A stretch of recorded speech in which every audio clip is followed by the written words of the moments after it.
Whether you are planning a one-time event or need to schedule weekly volunteers, the Events feature can help get your volunteers on the same page.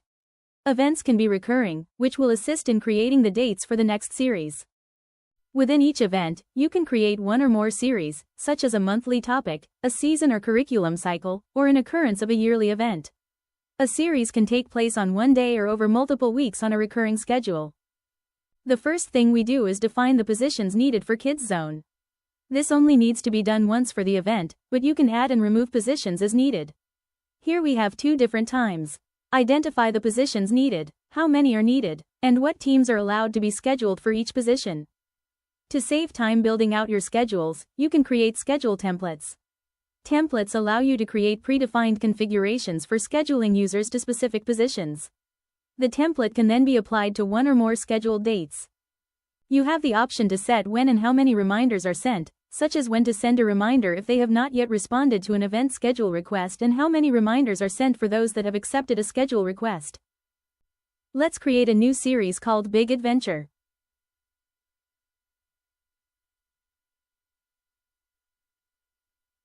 Instead of using the default event logo, let's upload a logo for our series. Now let's specify the dates of our series. We could specifically set a start date, but if we leave it blank, it will be calculated based on the last series end date and the recurring settings to determine the next start date. When can either specify a specific end date or the number of occurrences. Optionally associate a project to plan for the event or add a group chat to the event series to better share information with the people scheduled for the event.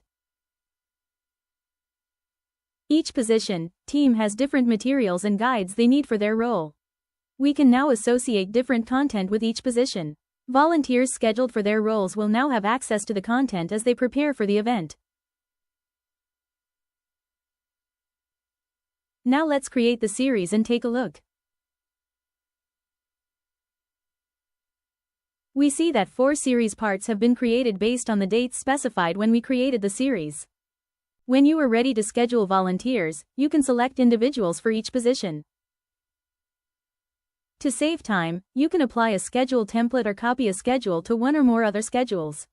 Let's apply our template to the schedules.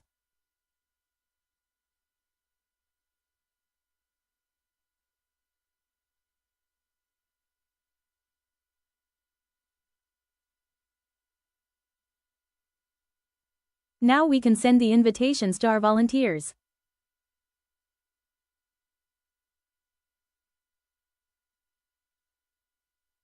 You can see who has declined, accepted, or has not yet responded, and add or remove slots as necessary.